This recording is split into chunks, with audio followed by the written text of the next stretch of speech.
The coronavirus pandemic has killed thousands of people and upturned the lives of hundreds of millions. There's no question that it's a global crisis.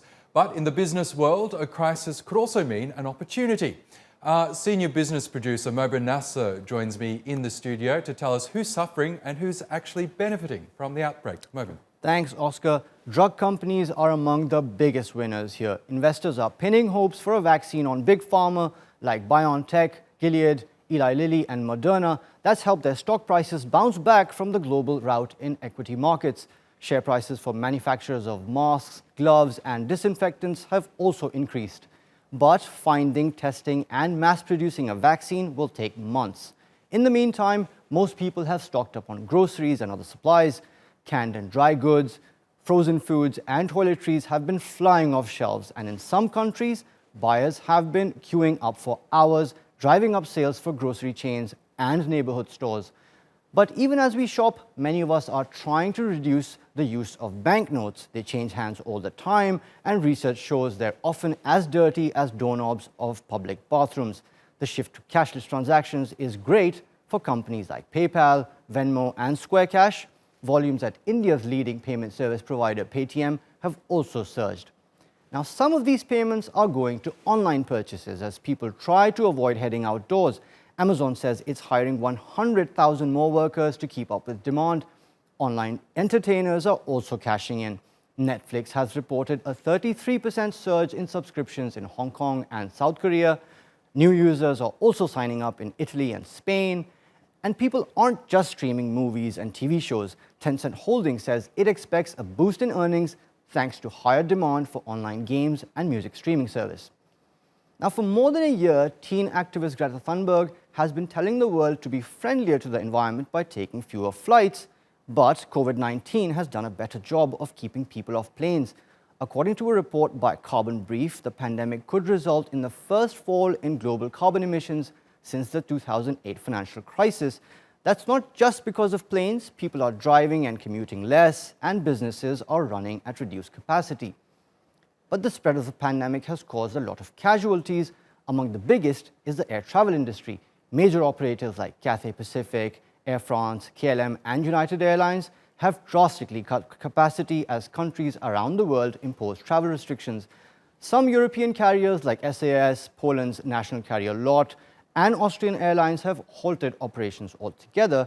The International Air Transport Association says airlines will need up to $200 billion in government support to stay afloat, and aircraft maker Boeing's requesting a $60 billion bailout as airlines defer or cancel orders. Now, the hospitality industry is another big loser here. According to research house STR, hotel occupancy rates have dropped by 25% compared to last year. Restaurants, meanwhile, are facing extended closures as governments order citizens to stay at home. In the US, the National Restaurant Association expects sales to fall by $225 billion over the next 3 months, with millions of jobs at stake. The coronavirus outbreak is also hurting brick-and-mortar retailers. Nike, Abercrombie & Fitch, Calvin Klein and Tommy Hilfiger are just some of the brands that have closed stores until at least the end of March. That's likely to take a big chunk out of revenues this year. And the closing down of factories, offices and some entire cities has sliced demand for fuel. Oil is particularly hit as Saudi Arabia and Russia flood the market in their fight to dominate supplies. That's driven international prices below $30 a barrel, their lowest level since 1987. And stock prices of energy companies have taken a beating as a consequence.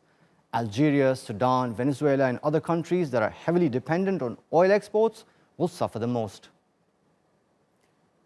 Okay, Mobin, thank you very much for that comprehensive look at who's actually winning and losing from this crisis.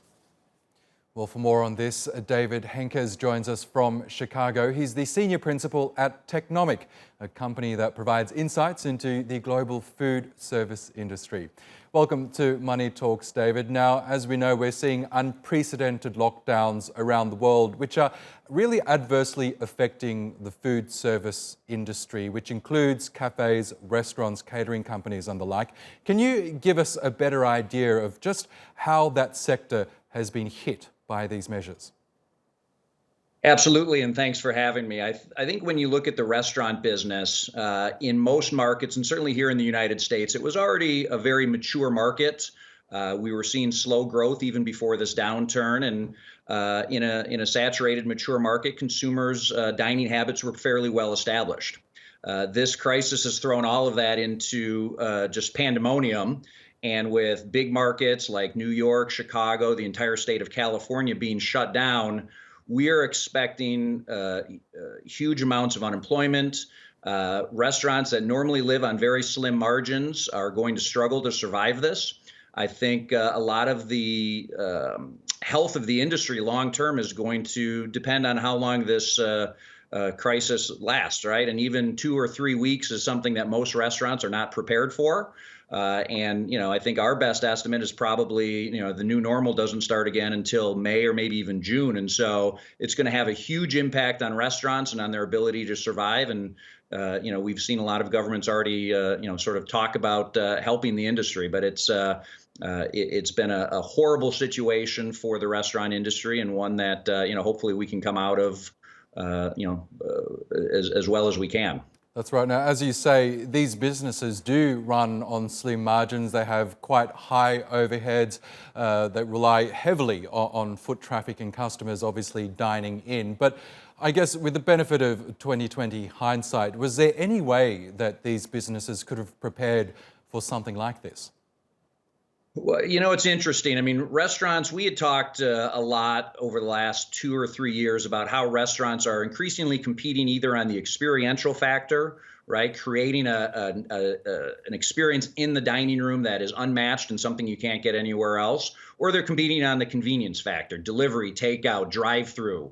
And unfortunately for those restaurants that invested heavily in that experiential factor, they're the ones that are getting hit because, no dine-in is being allowed in many or most markets. And so the way that companies had prepared by investing in a mobile solution, app-driven ordering, all of those things are now helping, quick service restaurant chains primarily, but also restaurants that had a delivery option, whether it was third party or their own. Those are the ones that are well positioned to at least pivot somewhat to I don't want to even say succeed, but to get through this situation. And so could you have done anything for the entire economy shutting down? I don't think you could have. But those that had a investment and a solution around delivery and takeout are at least those that are still in operation and are still serving customers. Now, another sector that's been hard hit, as you know, is the airline industry. And we've had calls from airlines and I guess industry bodies as a whole for huge bailout measures from the government during this crisis. I'm wondering, do you think there's a role for governments to perhaps intervene in the food service industry as well to help bail them out? Well, I think there certainly is. And I think when you look at certainly the U.S. Food service industry, it employs 15+ million people. It's one of the largest private employers in the United States. Small businesses, a lot of mom and pops certainly have big chains like McDonald's or Starbucks, but a big part of the restaurant business is small mom and pops that are ill-equipped to deal with this. And so I think we've already seen some movement. I know the National Restaurant Association here in the United States has already started lobbying for relief. And I think it's not just government. I think, a big part of the situation is, as you mentioned earlier, the high overhead. And I'd love to see more landlords that are flexible and willing to, be flexible on the rent payments.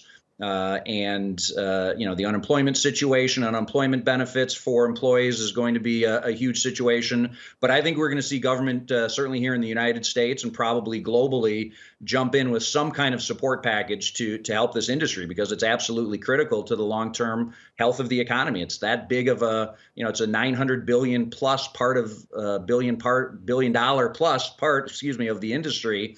And it's too big to fail on an overall basis. So I do believe we'll see a lot of government support very quickly. Let's hope so. David Henkes from Technomic, thank you so much for sharing with us your analysis.